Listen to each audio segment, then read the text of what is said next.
Hello, guys, and welcome back to Joe's Ventures. And today we're doing part 107 of our Planet Zoo mod spotlights. We take a look at some of the wonderful mods people have been making and use them to talk about some of the wonderful biodiversity that we share our world with. So today, as I mentioned last time, we've got quite a few like remasters and remodels and all that, which I'm quite excited to get stuck into.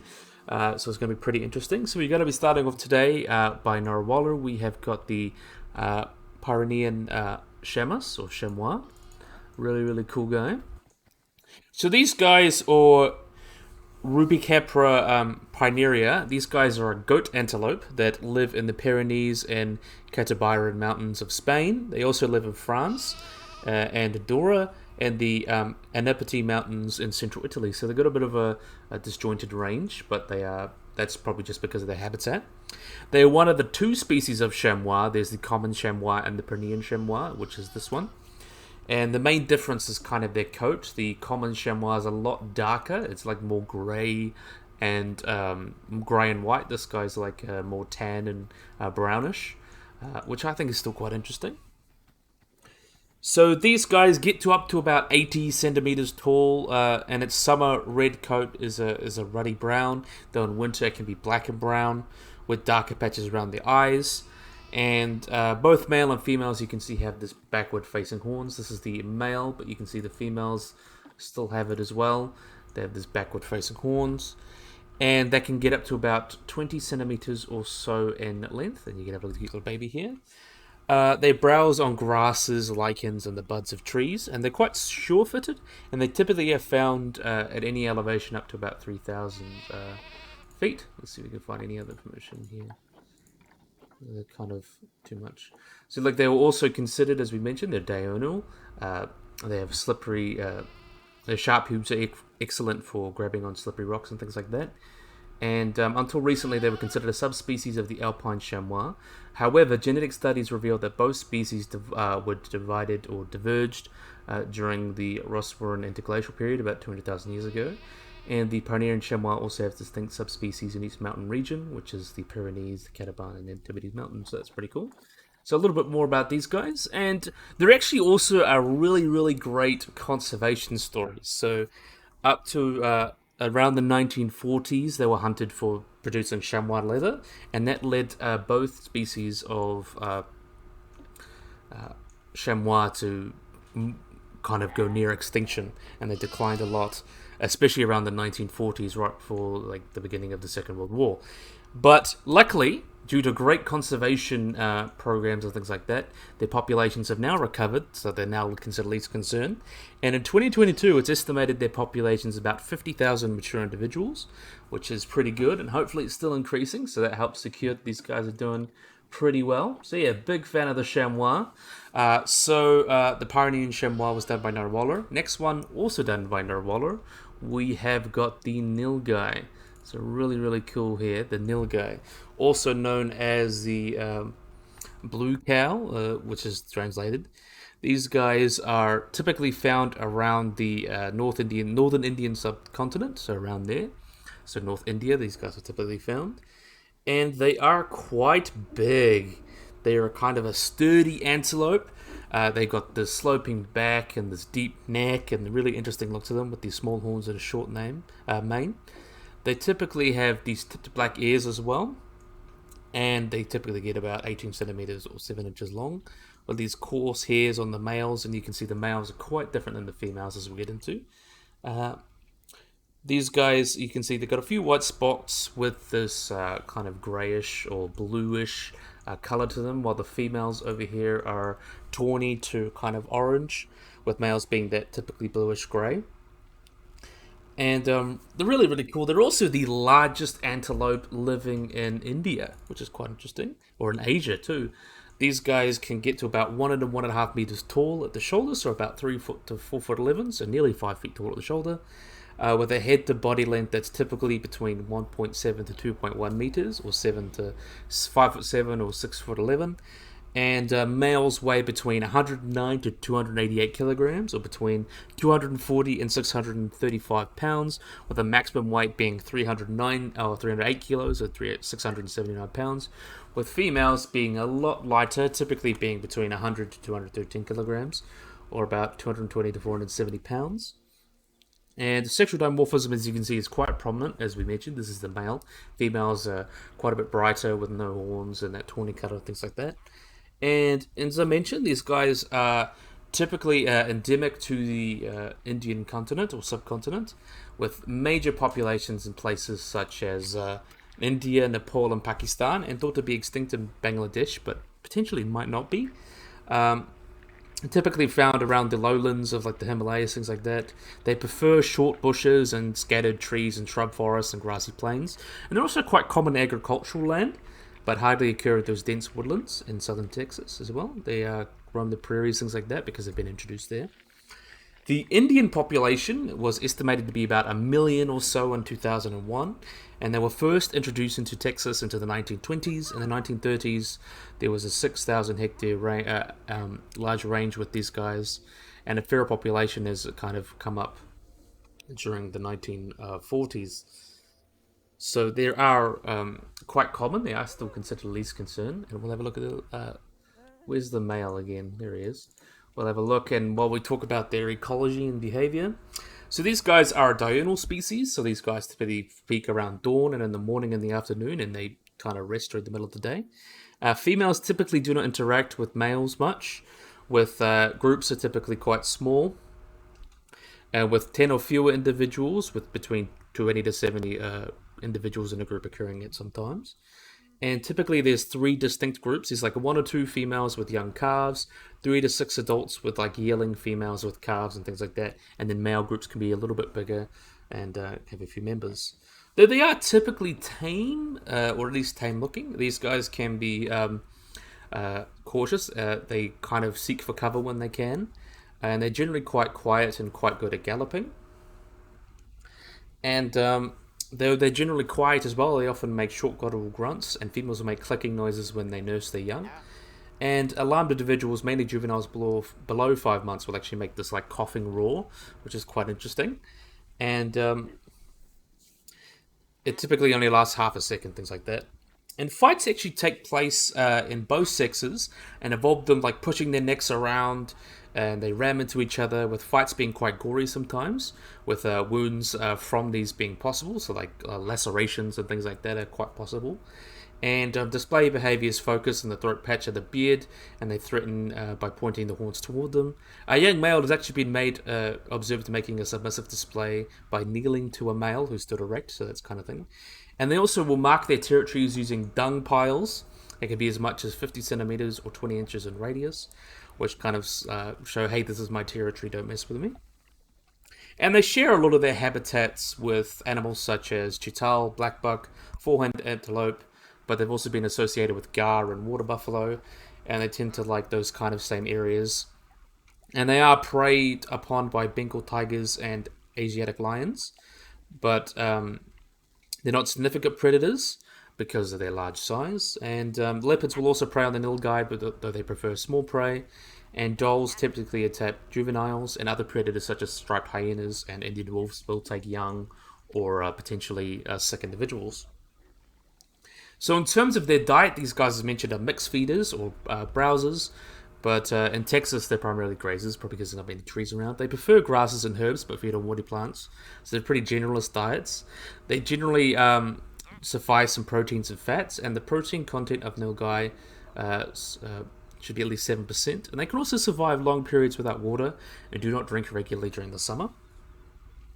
And in terms of reproduction, let's have a look at these little guys. We'll have a look at the cute little babies.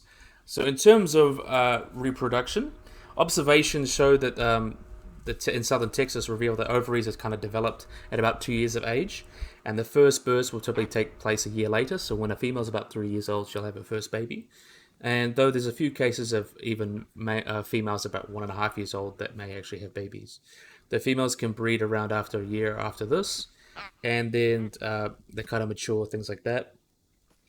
Gestation for these guys, once the rutting season has happened, the males will fight for the females and mate with the female. And once that happens, when she's pregnant, gestation lasts about 8 to 9 months, following which a single calf or twins or even triplets can be born. and even showed that it can be as high as 80% for the total calf population twins. Typically, in their wild range, just from June to October, these births occur in. But in southern Texas, they can be April to August. These calves are quite precocial, so then they will be able to stand within 40 minutes of their birth and forage within 4 weeks, or first few weeks of their lives, and keep hidden. And this period of concealment can last up to a month in Texas. And calves will mainly males will bicker playfully by neck fighting, which will be train them for the complex displays and stuff like that they'll have as adults, fighting each other, submissing and enlarging the chest and all those displays that they use to court and fight for each other and court females. So they kind of learn that then. And then young males will leave their mother at about 10 months old to join a bachelor group, and the lifespan of a wild Nilgai can be about 10 years or so, or at least in Texas. But yeah, really, really cool. Let's have a look at you. Big, beautiful male. In terms of threats, these guys are considered least concern. Well, they are still common in India. They are sparsely populated in Nepal and Pakistan. The major reason is rampant hunting, habitat degradation, deforestation. That there is a fairer population in Texas, about 37,000. But in the wild, they are considered doing well, though there are some areas where they're a little bit patchy. In India, they're still quite common. And people do cull them. Their population is so large in some places they will cull them to help protect populations, things like that. So that's a good sign. There's too many of them, so to speak. So that's too many for people. So they will use... people don't really like to cull these guys, even though farmers have begs. So they typically will shoot them with non-lethal darts to inhibit fertilization, so reduce their fertility, things like that. But still really, really cool. Big fan. Love those new guys. Glad they're doing well. Nawala did this one as well. He did a wonderful job, of course. So next up, we're moving on. This next one was done by Leaf. We've got a wonderful, cool little guy here. We've got the Cozumel Island Raccoon, also known as the Pygmy Raccoon. Oh, didn't click on that properly. Let's see, there you are. This is the Cozumel Island Raccoon, also known as the Pygmy Raccoon, or just the Cozumel Raccoon. So these guys were considered a subspecies of common raccoon that lived on the island of Cozumel off the Yucatan Peninsula, but they have recently been considered their own species. And the main difference between the normal common raccoon that you see, they're definitely a little bit smaller. That's island dwarfism. And they also have this kind of broad black throat and the golden yellow tail that helps distinguish them. And they also have more rounded nasals and very interesting teeth. And apart from the smaller size and rounder snout, these guys are similar in appearance to your typical common raccoon. And you can see they've got the typical colours of like a common raccoon with the eye bands and things like that. Just a little bit grayer and with the white and grey and things like that. So they don't really look too different. They've got that mask going on. But the main difference is kind of that glowing, that tail. They've got the golden fur on the tail. But I think they're really cool. Typically, these guys will range in adult size from about 58 to 82 centimeters, or about 23 to 32 inches in total length, with a 23 to 26 centimeter tail to add on to that. And they weigh between 3 to 4 kilograms, or about 6 to 8 pounds. And they typically, shows that they're smaller. They're typically considered a great example of insular dwarfism. And they're average 18% shorter and about 45% lighter, or a little over half the size of a common raccoon found on the mainland. And they also will exhibit some sexual dimorphism, with males being slightly larger than females, about 20% bigger. So these guys are sadly considered critically endangered, and there's only believed to be about 250 to 300 left on the planet. They're extremely endangered because they only live on the Cozumel Island, which is a small island that's only about 478 square kilometers, found on the Yucatan. They also live with other carnivores such as the dwarf coati and the dwarf grey fox, which is really weird because most small islands like this, they typically lack large carnivorans and things like that, or lack terrestrial mammals. So the fact that these guys on the Yucatan Peninsula have like dwarf grey foxes and dwarf raccoons and dwarf coatis is actually really, really interesting. So that makes it even more interesting to preserve. In terms of their habitat, these guys live in a range of habitats. They like living in the mangrove forest and sandy wetlands on the northwest tip of the island. However, they've been caught in like agricultural lands and evergreen forests, things like that. So typically they just live wherever they can find, kind of like normal raccoons. And sadly, not too much is known about these raccoons. Little is known about the group size, and they're primarily nocturnal and solitary, but they sometimes form family groups of mothers and cubs. They live in densities of about 17 to 27 individuals per square kilometre, and their home range is typically about 170 acres or 67 hectares. However, they do not actually really defend these territories to a great extent, and like their close relative, the common raccoon, they can actually live in very high densities when food is abundant, which is also really cool. And they also been no detailed studies on their reproductive habits. Let's have a look at the cute little baby while we look at that. There we are, cute little baby. While we have really no idea of their reproductive habits, females typically seem to give birth around November to January, and they're possibly with a second litter during the summer months. So if there's enough food, they'll have another litter, which is quite cool. But in terms of diet, these guys specifically the Cozumel raccoon will, depending where they are, they'll feed on wherever they can find. The overall diet seems to be like crabs, fruit, fish, and insects. They're quite generalist, but crabs can actually make up to 50% of their diet. And the diet is also somewhat seasonal, so during the wet season, fruit and vegetation are more abundant and will be a larger portion of the raccoon's diet. And in the dry season, they'll eat more insects and crabs and lizards and things like that. And crabs actually, compromising more than half the food they eat, have an effect on the limited distribution. So they typically will only live near the coastal areas, the mangroves, because they rely a lot on the crabs. But in terms of morphological specializations, there's been a lot of research to perform because they are either considered a separate species or a subspecies of the common raccoon. Most recent evidence suggests that they are, with body size being like a big thing, and other characteristics include that broad black tail, throat band, the golden yellow tail, and the reduced teeth, which are characteristics of being isolated for a long time. So that means they could potentially very much be their own different species. And as I mentioned, these guys are critically endangered. There's only a couple hundred left, which is sad. Let's see if we can find another one here. Let's have a look at you. But that's quite sad because of the main danger is actually the tourism industry, because the Cozumel Islands being developed, and since they're only located in small areas, obviously habitat loss and stuff will not help these guys, and that causes them to be endangered. There's also no land protection for these guys, and there's no land set aside. And also threats to their survival include more recently parasites and diseases, because of feral dogs and cats that can transmit diseases to raccoons. And there are luckily some conservation efforts to protect these guys, with conservation approaches that could be eliminate human impact on mangrove rainforests so these guys can recover, and help restore populations potentially through captive breeding. If they were willing to reproduce in captivity as common raccoons do, they do quite well. And the arrival of pets actually brings more diseases, things like that. And for any conservation program to be successful, people need to find a way to compromise the tourism industry and compromise with that to help the raccoons, because these guys are quite interesting. And being a distinct species, we obviously don't want to lose them, and I think they're such a cool little animal. Really, really awesome. So, yeah, that's... next one. That one was done by Leaf. Leaf has really done a wonderful job with that. Next up, we have got the Japanese red fox, done by Leaf and Nicholas Lionrider. So these guys aren't too different from your typical red fox. They're one of the subspecies. There are in fact two subspecies of red fox found in Japan. There is Vulpes japona, which is, I believe, found on Honshu and Kyushu, which is a little bit smaller. They typically get about 52 to 76 centimeters long from head to body length, with a little bit longer because of the tail. And the ones living more north on Hokkaido, they're a little bit bigger, about 60 to 80 centimeters. They're also known as the Etso red fox, and they're typically a little bit more closely to the mainland ones. They're a little bit bigger, things like that. So there are some small differences between them. And their ecology and stuff like that's obviously not too much different from your typical red fox. They're typically found around farms, urban areas, things like that.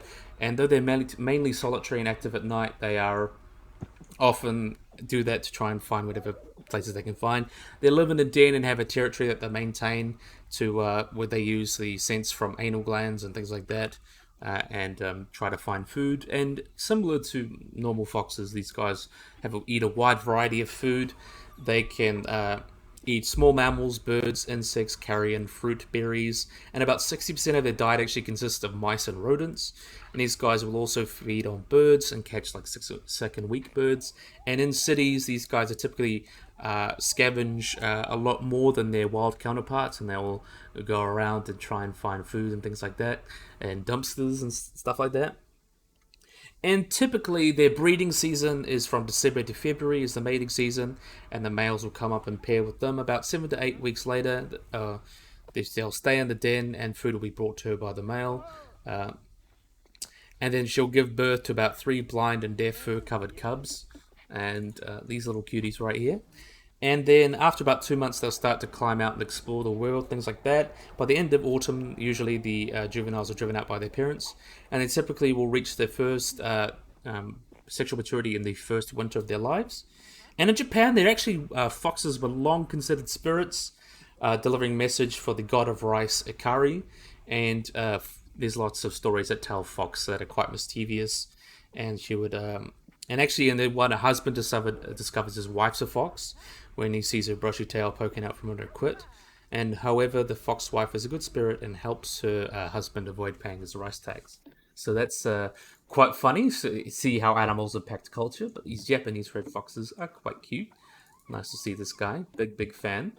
That was done by Leif and Nicholas Steinrider. Really, really awesome. So next up, we have got by Leif and Nicholas Steinrider again. Oh, this one was done by Leif. This one was done by Leif and Nicholas Steinrider. We have got here the Eurasian otter. So the Eurasian otter, also known as the Old World otter, these guys are a semi-aquatic mammal. I'm going to say marsupial, but they are a mammal from Eurasia. And the most widely distributed member of the family. They can be found pretty much everywhere. They have been found from basically, including parts of North Africa and Asia. They're currently thought to be extinct in Switzerland, things like that. They're quite common in Latvia and Norway. They can be found pretty much all over Europe and across Asia into like Japan and things like that, and even into China, and then even parts of India and Sumatra. So they're quite widely found. They have a huge range. And they could be found in Syria, things like that.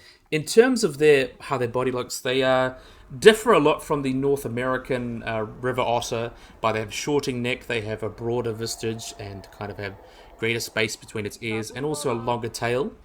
And they're the only otter in most of its range, so they're really confused for most other animals. And in terms of size, these guys are typically 57 to 95 centimeters, or about 22.5 to 37.5 inches long, and not counting that really long 35 to 45 centimeter tail. And typically females are shorter than males. And an average body weight for a otter is about 7 to 12 kilograms, or 15 to 26 pounds.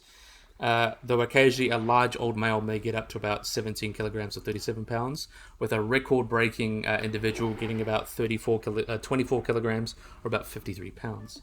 So yeah, as I mentioned, widely spread throughout the old world, from Sumatra up into China, across like Russia and Korea and things like that. In terms of diet, the Eurasian otter's diet mainly consists of fish, but that being the fish of choice, especially in temperate freshwater habitats in the Mediterranean. Though in colder environments and in the winter, they'll feed on amphibians, crustaceans, insects, birds, and small mammals, and even eat young European beavers. And along with various other muscellid species, they're actually capable of overpowering prey much larger than themselves, and they've actually been known to hunt adult grayling goose on occasion, so that's pretty interesting. So in terms of breeding, let's have a look at while we look at these little cuties here. So in terms of breeding, these guys are strongly territorial, and they typically live alone for the most part. They have a territory that involves about 1 to 40 kilometers, or about 1 to 25 miles, with about 18 kilometers or 11 miles being usual. And usually the length of their territory depends on the availability of food. So the less food, the bigger the territory to compensate. And in Eurasia, these guys will use their territory to mark their territory. They'll use their feces and they'll often use that to mark them, and they'll prioritize the use of resources for other group members, things like that. And the territories are often held against members of the same sex, so typically males and females' range will overlap. And then mating will take place in the water, and Eurasian otters are often non-seasonal breeders, so they'll breed any time of the year. And they have been found that their mating season is most likely determined simply by the reproductives, like the reproductive state and the psychological state of the otter itself. And female otters typically get sexually matured at between 18 and 24 months of age, and their first breeding about 2.5 years. Gestation in these Eurasian otters lasts about 60 to 64 days, with a litter weighing about 10% of the female's mass. After this gestation period, about 1 to 4 little pups like this guy's born. And they remain dependent on their mother for about 13 months. Look at that little booty shape. Very, very cute. Let's have a look at the adult then. So, the male typically does not take a direct role in their care, although territory of a female and her pups will usually be accompanied by the males, so he'll still be around technically. Hunting may take place at night, but while the day they'll be usually spent in the den, using a burrow or hollow tree on the riverbank, which can only be entered from underwater. And though Long thought the hunt by sight and touch only, there's actually evidence they may be able to smell underwater, and a similar manner to the similar manner than the star-nosed mole. Can't even speak today, a bit weird. But one thing as well, there's the extinct Japanese otter, which is sometimes considered a subspecies of the Eurasian otter, but is often considered sometimes distinct species. But there's obviously, with taxonomy, there's not a lot of certainty there. It depends who you ask, really. But in terms of conservation, they are still quite widely found around the old world, from North Africa, as I mentioned, and all through Europe and Russia and Central Asia and down into China and Sumatra and India.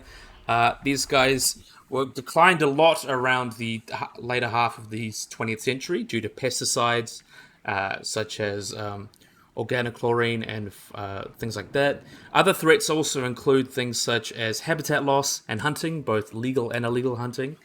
And luckily, these guys have been shown to recover a lot because of that, from that in many parts of Europe. And it's believed in the UK, a number of sites with otter presence have increased by half, which is quite good, between 1994 and 2002. And in most places, they're doing quite well. Most of these recoveries has been helped because there have been bans on most harmful pesticides around Europe, and also protections from hunting, which has really helped. Though they are considered endangered in Pakistan, India, Bangladesh, Myanmar, and Thailand. They're also considered critically endangered in Mongolia, and in South Korea, they're considered a first-class endangered species. But most species that are victim to these guys tend to also lose genetic diversity, so they could be at risk as inbreeding because of population decline and things like that. But luckily, for the most part, they're doing okay. They're not a victim of this, since there's been research showing that they're still quite genetically diverse, so that really helps, even though their populations can be a bit fragmented. And the decline of population of like native freshwater fish in Iberia has been a worry, but and also like expansion of invasive fish could potentially risk these guys' populations declining. But luckily, since they have such a large range, they are still doing okay. Really, really cool guys. Definitely a big fan of these Eurasian otters. Definitely cuties. So next up, this Eurasian otter, as I mentioned, done by Leif and Nicholas Nienrider. Next up, we've got the Mediterranean monk seal. So this guy was done by Narwaller. So these guys grow to about 80 centimeters long at birth, and then once they're an adult, they're typically 2.4 meters or 7.9 feet long in adults, with females being slightly shorter than males.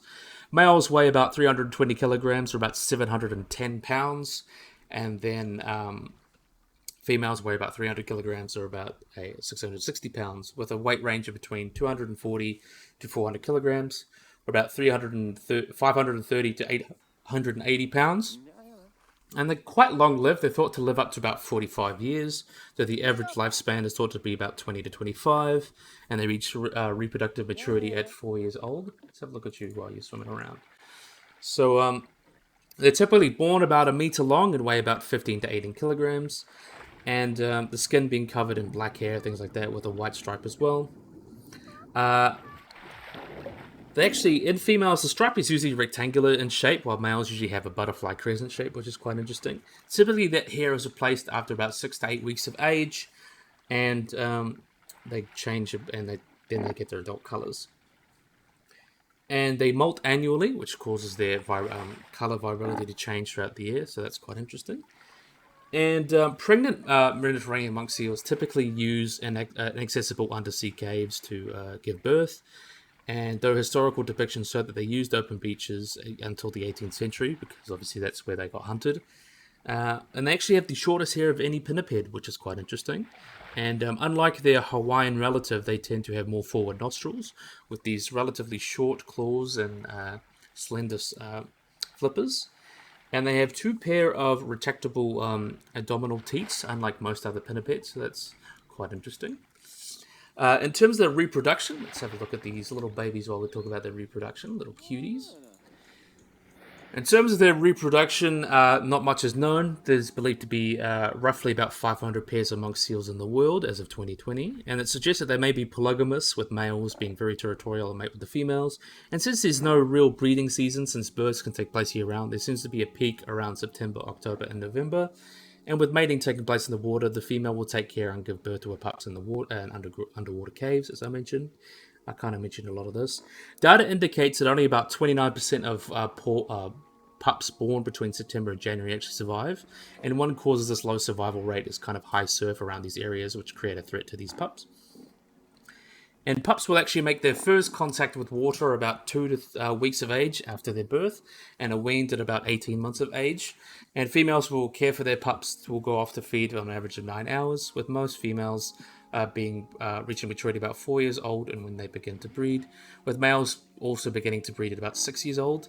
Gestation period for these guys is about a year, but however, though it's believed to be common among monk seals to have a gestation slightly longer than a year, depending. In terms of their habitat and diet, these guys are diurnal, so they feed during the day. And they feed on a variety of mollusks and fish, and primarily like eels and squid and stuff like that, and eat to about 3 kilograms a day.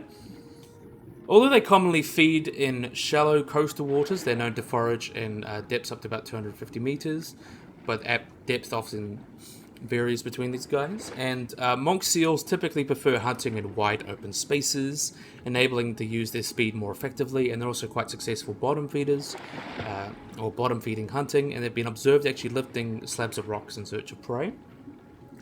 So in terms of the habitat, these guys will change year round, and it's actually changed over the years. In ancient times and up until about the 20th century, they've been known to give birth on open beaches, though in most recent times they've actually left these former habitats and only use sea caves for their activities. And these caves are often inaccessible to humans, so basically they're safe. And scientists have confirmed this is actually a recent adaptation due to the rapid increase in human population, tourism, and the industry. So they often will find more secluded areas to give birth, so that's kind of sad. But these coastal caves, however, can be dangerous for newborns, and a major mortality among pups is these caves, which kind of sucks. But in terms of their distribution, they can be found all across the Mediterranean. They can be found in the Western Sahara, Martinera, Cyprus, Turkey, Greece, and Croatia, though they may be extinct in Libya, Italy, Spain, Albania, and Tunisia. And their status in Morocco and things like that is unknown. Though I believe their range used to be quite a bit bigger. They used to be found in the Canaries, also the Gambia, the Campo Verde Islands. There's been vagrants there, but they did breed in the Mediterranean, the Canary Islands, the Porto Santo, and the Azores, believed to be. In several ways, the population has drastically declined is because of... though the population now is estimated to be less than 700 individuals, they are endangered. And it's a very sparse population, with one population in the Aegean Sea being about 300 animals. But there's like split across the place and things like that. There are other remaining populations. But the main reason they kind of were endangered was because of things like toxic algae blooms. Especially in the Cabo Blanco population, which was the largest surviving population. In 1997, there was a big toxic algae bloom that hurt these guys, but they've managed to recover. And there's been recent sightings of these guys in Italy, in Turkey, places like that. So that's quite good to see that they're moving around and trying to find mates and things like that. But to protect these guys, often damage from fishermen's nets is an issue. Turkey and Greece. Uh, there's also been large parks set up to help protect these guys with complex politics and stuff like that to help protect these guys. And in terms of conservation, these guys, as I mentioned, they are an endangered species and they're typically considered critically endangered. Well, now considered endangered as of 2020. They are basically lots of parks and laws, essentially like the Bond Convention to protect the Mediterranean monk seal came into effect in 2007. So there's lots of legal frameworks to protect the Mediterranean monk seal, and there's reserves and stuff like that to protect them. But yeah, really, really cool animals. How can you not love these guys? You not love the Mediterranean monk seals. Definitely a big fan. Definitely some cuties. Nawala did a really great job with these guys and remaking them and making them look so much nicer. And let's have a look at a little baby sitting doing the hammock thing. Look at him, a cutie. But yeah, really, really awesome. I love seeing these Mediterranean monk seals. And next up, we've got another really great remaster. This guy's been remastered over and over and over again.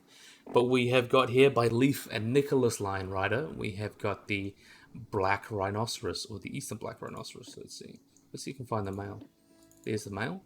This is the Eastern Black Rhinoceros, or we'll just call it the Black Rhinoceros. These guys are a species of rhinoceros native to Eastern and Southern Africa, typically found in places such as Angola, Botswana, South Africa, Namibia, places like that. So these guys are quite big rhinos. They're kind of the second or third biggest, you could say. These guys typically get about 140 to 180 centimeters, or 55 to 71 inches tall at the shoulder, and typically about 3 to 3.75 meters, or about 9.8 to 12 feet long. And adults typically weigh between 800 to 1,400 kilograms, or 1,760 pounds to 3,090 pounds. Though unusually large male specimens get up to almost 3 tons, or about 2,896 kilograms, or about 6,385 pounds, with cows typically being smaller than bulls.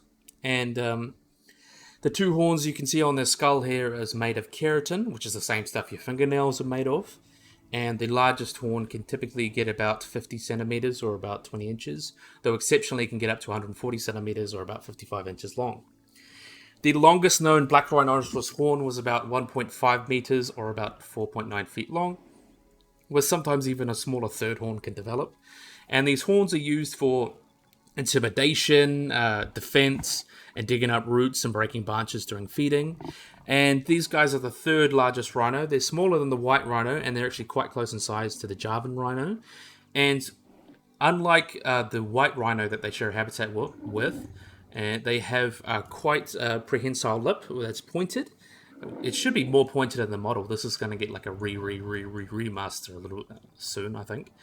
There's got a hooked jaw or a hooked lip, a prehensile lip that allows them to grab twigs and stuff when feeding. And while the white rhinos has square lips that are used for eating grass. And the black rhino can also be distinguished because of its size. It has a smaller skull and ears, and the position of the head, which is usually typically held wider, higher than the white rhino, since these guys are browsers instead of grazers.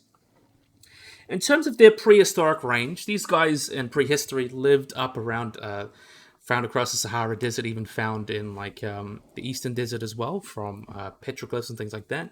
But historically, they typically live across most of southern and eastern Africa, but they did not occur in the Congo Basin. They can be found around, typically like the Kalahari Desert in northwestern South Africa, found in Sudan and Niger, around Lake Chad.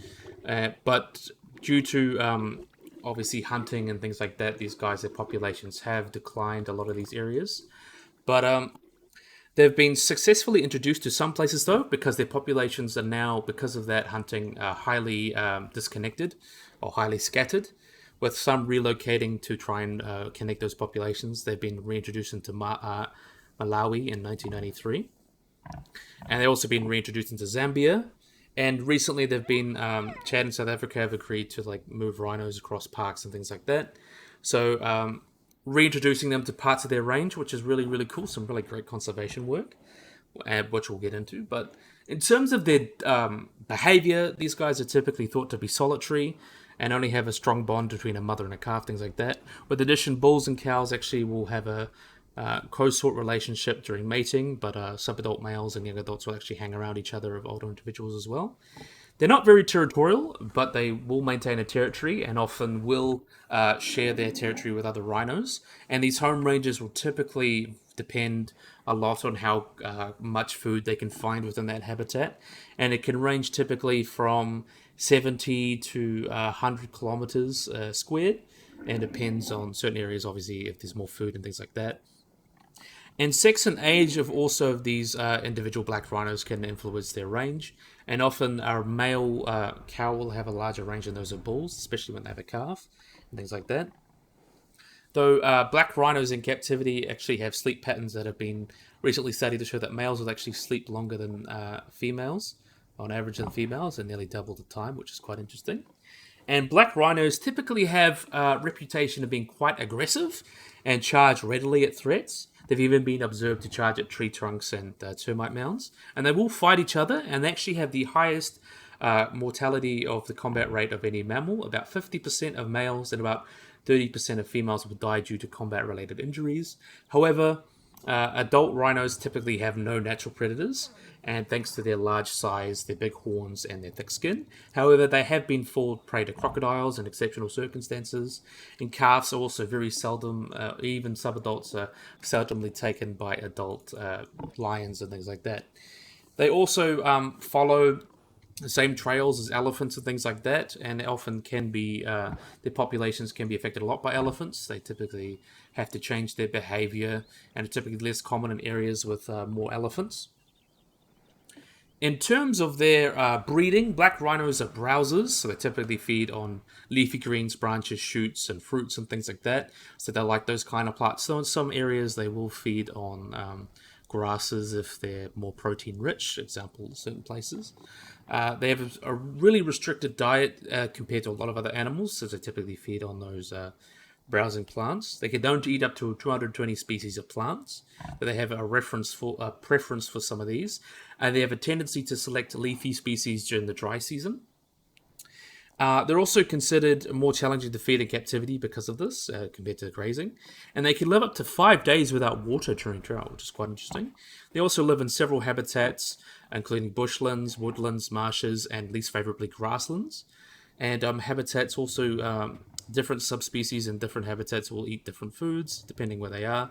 And in the hottest part of the day, they're typically mostly inactive, so they wallow around the middle of the day, and which helps cool down their body temperature, and the mud will actually protect their skin against parasites. And while black rhinos browse, they use their lip, their long prehensile lip, to strip leaves from branches. And competition with elephants will actually cause them to shift their diets, with altering their selectivity in the absence of elephants. In terms of communicating, these guys do communicate in quite a complex way. Due to their solitary nature, typically scent marking is often used. They'll use urine and poo to kind of scent that as well. And these feces also, they'll be able to smell it and determine the age, sex, and identity of that. They'll often also rub their horns on trees to create marks to say, hey, this is my area, and typically they're scent marks as well. In terms of reproduction, let's have a look at these cute little babies as we talk about reproduction. Typically, adults are solitary in nature, that they only come together to mate, and when the season comes, the male will mark dung piles, and the bull will follow the cow during the season, things like that. And the courtship behavior these guys will display include things such as snorting and sparring among males, and then the breeding pairs will stay together for a few days, even a few weeks, and they'll mate, and then they'll go off and do their own thing. The gestation rate for a baby black rhinoceros is about 15 months, with a single calf weighing between 35 and 50 kilograms at birth, or about 80 to 110 pounds, and they follow their mother just after about 3 days of birth. Weaning occurs typically at about 2 years of age for their offspring, and the mother and calf will stay together for 2 to 3 years until the new calf is born. And female calves may stay longer and form small groups, and the young are occasionally taken, as I mentioned, by hyenas and lions. But typically they will survive because they've got such big parents. Sexual maturity is reached at about 5 to 7 year olds for females and 7 to 8 for males. And with a life expectancy in natural conditions, so without poaching pressures, they can live up to about 35 to 50 years. So quite a long-lived animal. Let's have a look at you, you big beautiful man. In terms of conservation, for most of the 20th century, these guys were quite common. They were the most numerous of all rhino species. There's estimated to be about several hundred thousand living about 1900, though sadly their population has decreased quite a lot. And at the lowest point, there in the early 1990s, there was only about 2,000 or 2,500 rhinos. And in 2004, there's only 2,410 rhinos left in the world, or black rhinos. Though luckily, there's been some great conservation work. In 2019, the population has grown to about 5,500 and is steadily increasing, so they are doing quite well. They're a really great conservation story. This is due to a lot of reintroductions and anti-poaching patrols and things like that protect these guys, and they also are protected, and they also have been found to adapt well to captivity. So there could be some breeding efforts in captivity to help. Though the reason these guys are endangered is quite sad. The various threats include habitat changes, illegal poaching and competing species, and also civil wars have been a really bad thing for these guys, and especially during the 1960s, especially around like Mozambique, Somalia, things like that, that hurts their population. And actually in some areas such as South Africa, African bush elephants often will take the diets or take food away from the rhinos, since elephants are quite more generous than these black rhinos. But they will do okay. But black rhinos also face things such as ingesting less iron due to things like that, and they can overload in iron sometimes if they aren't fed correctly. But illegal poaching is kind of the biggest issue, especially over the past like 50 years, because people believe that rhino horn obviously can cure a lot of diseases, things like that. People hunt them. And they made a market of this for basically ages. And during the 1970s, this exploded in the 1970s, which caused the population to decline by 96%, which is sad. But there's lots of efforts to try and protect these guys, like spreading information about saying this is only just like keratin, it doesn't cure anything. Things like that. There's also anti-poaching groups to protect them, and reintroductions and wild and captive breeding programs. So they are tentatively a great conservation story.